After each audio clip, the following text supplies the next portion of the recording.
Selamat datang ke ITTV. Saya Cikgu Ratigah, Cikgu Matematik Tingkatan 3. Topik hari ini ialah tata tanda indeks.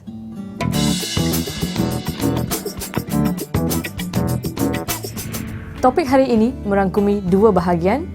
Pertama, perwakilan pendarapan berulang dalam bentuk indeks, dan kedua, penukaran suatu nombor kepada nombor dalam bentuk indeks dan sebaliknya. Bahagian pertama topik hari ini, perwakilan pendarapan berulang dalam bentuk indeks. Semasa tingkatan 2, kita telah pelajari kuasa 2 dan kuasa 3. Contohnya, apabila kita mempunyai 5 kuasa 2, ia bermaksud 5 darab 5. Manakala 5 kuasa 3, maksudnya ialah 5 darab 5 darab 5. Dan hasil pendarapannya adalah ikutkan kuasanya. Ia juga boleh dilanjutkan kepada ungkapan algebrah. Contohnya, apabila kita mempunyai A kuasa 2, ia adalah A darab A. Manakala A kuasa 3, ialah A darab A darab A. Indeks merupakan suatu cara yang dipergunakan dalam situasi apabila kita mempunyai suatu faktor yang berulang. Sebagai contoh, apabila kita mempunyai nombor 4 didarabkan 10 kali. Jadi, ia boleh diringkaskan sebagai 4 kuasa 10. Selain itu, kita juga boleh menggunakan indeks untuk suatu nombor yang bernilai besar dalam keadaan yang ringkas, iaitu apabila kita mempunyai 1000, ia juga boleh ditulis sebagai 10 kuasa 3, di mana 10 ialah nombor asas dan 3 ialah kuasanya. Ia juga boleh disebut sebagai kuasa atau eksponen. Baik, sekarang mari kita lihat contoh. Soalannya, tuliskan pendarapan berulang berikut dalam bentuk indeks. Ingat lagi, bentuk indeks kita ada asas dan eksponen. Sekarang bagi contoh A, kita ada 2 darab 2 darab 2 darab 2 dan darab 2. Jadi, kita tahu faktor yang berulang di sini adalah 2. Jadi, asas bagi nombor ini adalah 2. Manakala kuasanya, ikutkan berapa kali nombor 2 ini telah berulang. Ia telah berulang sebanyak 5 kali. Jadi, jawapannya ialah 2 kuasa 5. Contoh yang seterusnya, kita ada negatif 3 darab negatif 3 darab negatif 3 dan darab negatif 3. Jadi, nombor asas di sini ialah negatif 3. Dan ia telah berulang sebanyak 4 kali. Jadi, kuasanya ialah 4. Bagi soalan C, kita ada negatif 3 darab 3 darab 3 dan 3. Di sini, faktor yang berulang ialah 3. Jadi, jawapannya ialah 3 dan ia telah berulang sebanyak 4 kali. Jadi, ia adalah 3 kuasa 4. Tetapi, di salah satu faktor yang berulang ialah negatif. Jadi, kita harus tambahkan negatif di sini. Apakah perbezaan antara B dan C? Di sini, kesemua faktornya mempunyai negatif. Jadi, faktor asasnya ialah negatif 3. Di sini, hanya satu sahaja yang mempunyai negatif. Jadi, jawapannya adalah negatif 3 kuasa 4. Bagi yang terakhir, kita ada 1/4 darab 1/4. Jadi, nombor asasnya ialah 1/4 dan kuasanya ialah 2 sebab ia telah berulang sebanyak 2 kali. Inilah jawapannya. Faham? Secara umumnya, apabila kita mempunyai A kuasa N, ia bermaksud A, nombor A didarab sebanyak N kali ataupun nombor faktor A didarab sebanyak N kali. Dengan syarat A tidak boleh sama dengan 0 ataupun 1. Kenapa dia tak boleh sama dengan 1? Apabila kita mempunyai nombor 1 dengan kuasa N, tidak kira berapa kali kita darabkan 1, jawapannya adalah 1. Dan A adalah nombor asas, manakala N ialah kuasanya. Sekarang, cikgu akan bagi sedikit latihan. Mari kita lihat soalannya. Nyatakan asas dan indeks bagi indeks berikut. A, 5 kuasa 6. B, negatif 2 kuasa 7, C 2/3 kuasa 4 dan D X kuasa P. Sekarang, cikgu akan bagi kamu masa untuk cuba latihan ini dan kita akan lihat jawapannya bersama-sama nanti.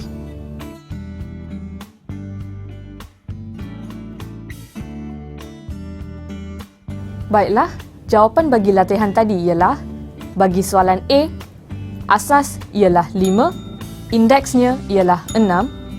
B, asasnya ialah negatif 2 dan indeksnya ialah 7. Bagi soalan C, asasnya ialah 2/3 dan indeksnya ialah 4.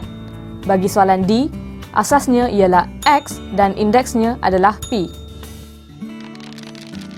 Bahagian kedua topik hari ini, penukaran suatu nombor kepada nombor dalam bentuk indeks dan sebaliknya.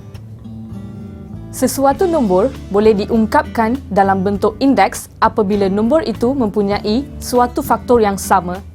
Oleh itu, langkah yang pertama kita harus lakukan ialah kita harus kenal pastikan faktornya dan kedua, kita harus membahagikan dengan faktor yang sama.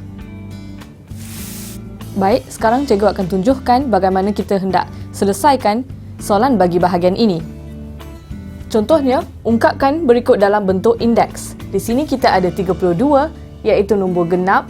Jadi, nombor asas atau ulangan bagi 32 mungkin 2. Jadi 2 darab 2 darab 2 sebanyak 5 kali juga akan dapatkan jawapan 32 iaitu 2 darab 2 ialah 4, 4 darab 2 8, 8 darab 2 16, 16 darab 2 32. Jadi kita ada 2 yang berulang sebanyak 5 kali. Jadi indeksnya ialah 2 kuasa 5. Mari kita lihat soalan B iaitu 8/27. Apakah faktor yang berulang bagi 8 dan 27? Bagi 8, oleh sebab ia adalah nombor genap, 2 darab 2 darab 2 juga sama dengan 8 dan bagi 27 ialah 3 darab 3 darab 3. 3 darab 3 ialah 9, 9 darab 3 27 dan 2 darab 2 4, 4 darab 2 8. Jadi kita nampak faktor yang berulang ialah 2/3 sebanyak 3 kali. Jadi inilah bentuk indeks bagi 8/27. Faham? Untuk menentukan nilai bagi sesuatu indeks, berikut adalah beberapa langkah yang kamu harus lakukan. Pertama, kita harus tuliskan asasnya sebagai faktor dan kedua, kita harus ulangkan faktor tersebut ikutkan kuasanya dan ketiga, kita harus darabkan ke semua faktornya. Sekarang mari kita lihat contoh yang seterusnya. Soalannya ialah hitungkan nilai bagi nombor indeks berikut. A, kita ada 6 kuasa 3. Jadi, kita harus darabkan faktor 6 sebanyak 3 kali. Apabila 6 darab 6 darab 6, kita harus dapat jawapan 216. Inilah nilai bagi 6 kuasa 3. Sekarang, mari kita lihat contoh B. Kita ada negatif 2 kuasa 6. Jadi, kita harus darabkan negatif 2 sebanyak 6 kali.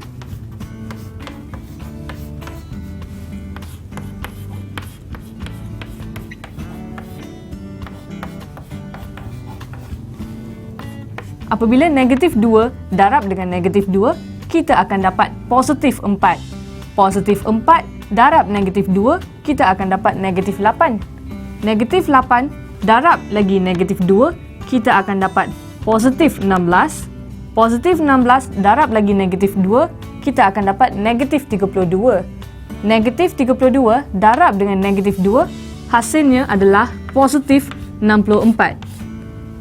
Inilah nilai bagi negatif 2 kuasa 6. Dan seterusnya kita akan lihat C 1/5 kuasa 3. Jadi, faktor 1/5 akan didarabkan sebanyak 3 kali. 1 darab 1 darab 1, kita akan dapat 1. Manakala 5 darab 5 darab 5, hasilnya adalah 125. Ingat lagi pendarapan bagi pecahan. Jadi inilah nilai bagi 1/5 kuasa 3. Faham? Sekarang, cikgu akan bagi sedikit latihan. Mari kita lihat soalannya. Lengkapkan jadual berikut. Soalan A, 2 kuasa 7. B, 3 kuasa 4. C, negatif 3 kuasa 5. D, 5 kuasa 4. E, 3/4 kuasa 4. F, 3/2 kuasa 4. G, negatif 2 kuasa 5. H, 9 kuasa 3. I, 0.7 kuasa 3. Dan J, 5/2 kuasa 3. Sekarang, cikgu akan bagi kamu masa untuk cuba latihan ini dan kita akan lihat jawapannya bersama-sama nanti.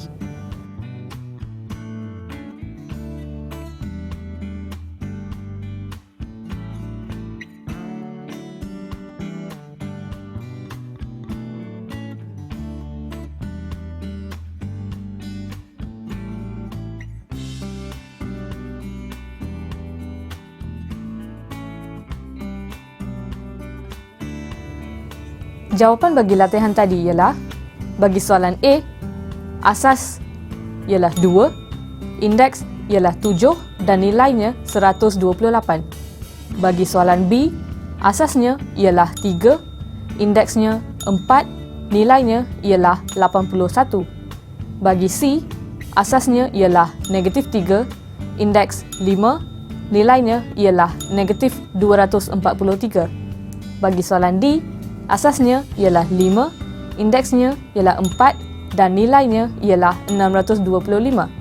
Bagi soalan E, asas ialah 3/4, indeks 4, nilainya ialah 81/256. Bagi soalan F, asasnya ialah 3/2, indeks ialah 4, nilainya ialah 81/16. Bagi soalan G, asasnya ialah negatif 2, indeks ialah 5, nilainya ialah negatif 32. Bagi soalan H, asasnya ialah 9, indeksnya ialah 3, nilainya ialah 729. Bagi soalan I, asas ialah 0.7, indeks ialah 3, nilainya ialah 0.729. Manakala soalan J, asasnya ialah 5/2, indeks 3, dan nilainya ialah 125/8. Baiklah, kita telah sampai ke hujung topik hari ini. Mari kita imbas kembali apa yang kita telah pelajari pada topik hari ini.